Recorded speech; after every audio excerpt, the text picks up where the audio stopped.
Good morning students. इससे previous video में हमने effects on acceleration due to gravity समझा था कि पोल्स पे कैसी रहेगी और इक्वेटर पे कैसी हो जाएगी। अगर हम हाइट इंक्रीज करें या डेप्थ में जाएं, डेप्थ इंक्रीज करते जाएं तो ग्रेविटी पर क्या क्या इफेक्ट होगा। और सबसे मैक्सिमम अगर सरफेस पे कहीं होगी तो वो 9.8 होगी, उससे वैल्यू हमेशा डिक्रीज ही होगी। अगर आप कहीं भी उसको मतलब पॉइंट को कहीं भी किसी भी पॉइंट पर आप मूव करोगे, आप हाइट पर जाओगे या डेप्थ पे जाओगे, कहीं भी जाओगे तो ठीक है। और मैंने एक क्वेश्चन भी पूछा था वहाँ पर, और मैंने वो जो गोल्ड वाला जो आपसे क्वेश्चन पूछा था, और मैंने कहा था कि ग्रेविटी अगर चेंज होती है तो वेट में भी चेंज आता है, जिस वजह से उस पर्सन को लॉस हो रहा था। तो वो कैसे होगा उसके बारे में अब हम करेंगे डिटेल में। तो सबसे पहले हम डिफरेंस समझते हैं मास और वेट का, फिर आपको अपने आप उस क्वेश्चन का आंसर मिल जाएगा। तो मास और वेट को हम क्या करते हैं, एक ही कैटेगरी में रख लेते हैं कि तेरा मास कितना है या तेरा वेट कितना है, दोनों को सेम कैटेगरी में। लेकिन नहीं, दोनों डिफरेंट डिफरेंट फिजिकल क्वांटिटी है। मास अलग है और वेट जो है वो एक टाइप का क्या होता है, फोर्स। जैसे अगर आप अपना मास मेजर करना चाह रहे हो तो मास मीन्स आप कितनी जगह ले रहे हो, और वेट का मतलब क्या है, जब आप वेट मेजर करते हो तो इसका मतलब क्या है कि आप कितना फोर्स लगा रहे हो उस ऑब्जेक्ट के ऊपर। आप किसी वेइंग मशीन पे खड़े हो सपोज, तो इसका मतलब अगर वो जो भी वैल्यू आपको जो भी रीडिंग वो दिखा रहा है, इसका मतलब आप इतना फोर्स लगा रहे हो उसके ऊपर, वो आपका मास नहीं है। तो मास वो होता है जितनी आप जगह लेते हो, और वेट क्या होता है जितना आप फोर्स लगाते हो। तो फर्स्ट डेफिनेशन क्या बनी, it is a space occupied by an object, and what is weight, it is the force exerted by an object. ये वो है जितनी आप जगह ले रहे हो, और ये वो जितना आप फोर्स लगा रहे हो किसी बॉडी पर। नेक्स्ट है it is a scalar quantity. देखो इसमें कोई डायरेक्शन नहीं है, तो ये कौन सी क्वांटिटी है, स्केलर। और फोर्स आपको पता है फोर्स कौन सी क्वांटिटी है, वेक्टर। मीन्स हम देखते हैं कि हम कौन सी डायरेक्शन में फोर्स लगा रहे हैं। तो ये अगर फोर्स वेक्टर क्वांटिटी है तो वेट फोर्स ही है, तो ये भी कौन सी क्वांटिटी होगी, वेक्टर। नेक्स्ट है it is same everywhere in this universe. अब आप कहीं भी चले जाओ पूरे यूनिवर्स में तो आपका जो मास है वो क्या रहेगा, सेम, बट वेट सेम नहीं रहेगा, क्योंकि वेट है एक तरह का फोर्स, और फोर्स का फॉर्मूला क्या है, मास इनटू एक्सीलरेशन। बट इस केस में क्योंकि हम डाउनवर्ड फोर्स लगा रहे हैं वेट मेजर करने के लिए, और उस केस में हम एक ही जगह क्या पुट कर देंगे, जी पुट कर देंगे। तो फोर्स का फॉर्मूला हमारे पास क्या बन गया, mg, या फिर फोर्स की जगह अब मैंने इसे क्या राइट कर दिया, वेट। ठीक है, तो W पूरा ही राइट कर देते हैं। वेट का फॉर्मूला क्या हो गया, mg। तो अगर देखो बच्चों g चेंज होगा तो इसका मतलब वेट भी क्या होगा, चेंज। इससे प्रीवियस वीडियो में ही आपने समझा कि जी चेंज हो सकता है, तो इसका मतलब वेट भी चेंज हो सकता है। हो गया ये हमारा। तो ये कहीं भी सेम नहीं रहेगा, अगर आप चेंज करोगे पोजीशन तो वेट भी क्या होगा, चेंज। और लास्ट पॉइंट, इसकी ऐसा यूनिट क्या है, केजी, क्योंकि मास है, मास की यूनिट तो क्या होती है, किलोग्राम। बट ये एक टाइप का क्या है, फोर्स, और फोर्स की ऐसा यूनिट क्या होती है बच्चों, न्यूटन। तो ये ध्यान रखना है, मास और वेट में, मास तो ये अलग फिजिकल क्वांटिटी है और वेट अलग फिजिकल क्वांटिटी है, इन दोनों को सेम कैटेगरी में नहीं रखना है। वेट का फॉर्मूला है mg, और अगर आप g चेंज करोगे तो वेट भी क्या होगा, चेंज। तो इसी वजह से जब कोई पर्सन जो है वो पोल से गोल्ड लेकर आया तो वहां पर ग्रेविटी क्या थी, मैक्सिमम थी। ठीक है, और जैसे ही वो इक्वेटर पे पहुंचा तो वहां ग्रेविटी थोड़ी सी क्या हो गई, कम हो गई।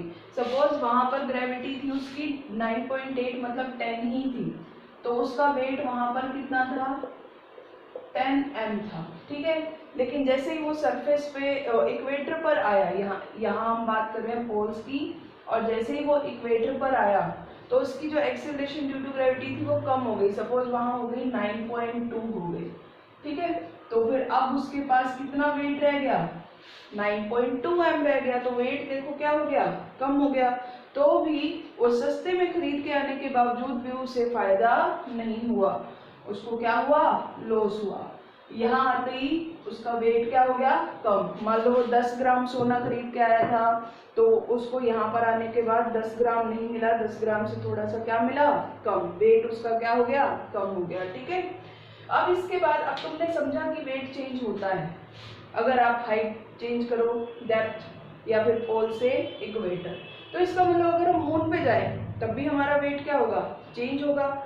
और अभी इससे प्रीवियस वीडियो में समझा कि हाइट पर जाते हैं तो एक्सेलरेशन ड्यू टू ग्रेविटी क्या होती है, डिक्रीज। और अगर acceleration due to gravity decrease हो रही है तो वेट भी क्या होगा, डिक्रीज। मतलब मून पे हमारा वेट कम होना चाहिए, क्योंकि मून पे जाने के लिए हमें ऊपर जाना पड़ेगा, हाइट पे जाना पड़ेगा। जैसे जैसे हाइट इंक्रीज होगी वैसे वैसे acceleration due to gravity decrease, और जी डिक्रीज होगा तो वेट भी क्या होगा, डिक्रीज। तो ये हम अपनी कॉमन सेंस से समझ गए हैं, लेकिन हम इसको फाइंड आउट करेंगे। ठीक है, तो कैसे फाइंड आउट करेंगे weight of an object on the moon. इसके लिए तुम समझ चुके हो वेट क्या है, एक तरह का फोर्स ही है। यहाँ पर हमने ये फॉर्मूला लगाया, एक और फॉर्मूला भी तो है। अब हम अर्थ और मून के बीच के फोर्स की बात कर रहे हैं, थोड़े बड़े लेवल पर आ गए यूनिवर्स में, तो क्या हम ये वाला फोर्स का फॉर्मूला यूज कर सकते हैं, Gm/r²। तो फोर्स की जगह यहाँ हमने क्या बोल दिया, वेट किसके इक्वल हो गया, Gmm/r²। जब हम सिर्फ अर्थ की बात कर रहे थे, अर्थ पर लगने वाले फोर्स की, तो हमने ये ले लिया। अब हम मून और अर्थ दोनों की बात कर रहे हैं तो हमने बड़े लेवल वाला यानी ग्रेविटेशनल वाला फोर्स ले लिया। ठीक है, तो हमारे पास हम इनकी रिलेशन फाइंड आउट करने के लिए क्या करेंगे, वेट ऑफ मून को किससे डिवाइड कर देंगे, वेट और अर्थ। मीन्स एक ऑब्जेक्ट लिया, उसको एक बार मून पे उसका चेक किया वेट कितना है, एक बार अर्थ पे चेक किया, और उनकी रिलेशन से हमें पता चल जाएगा कि कितना उसके वेट में चेंज आया जब आप उसे अर्थ से कहाँ ले गए, मून पे। तो वेट ऑन मून का फॉर्मूला क्या होगा, फॉर्मूला तो यही है, थोड़े सिंबल चेंज कर देंगे हम।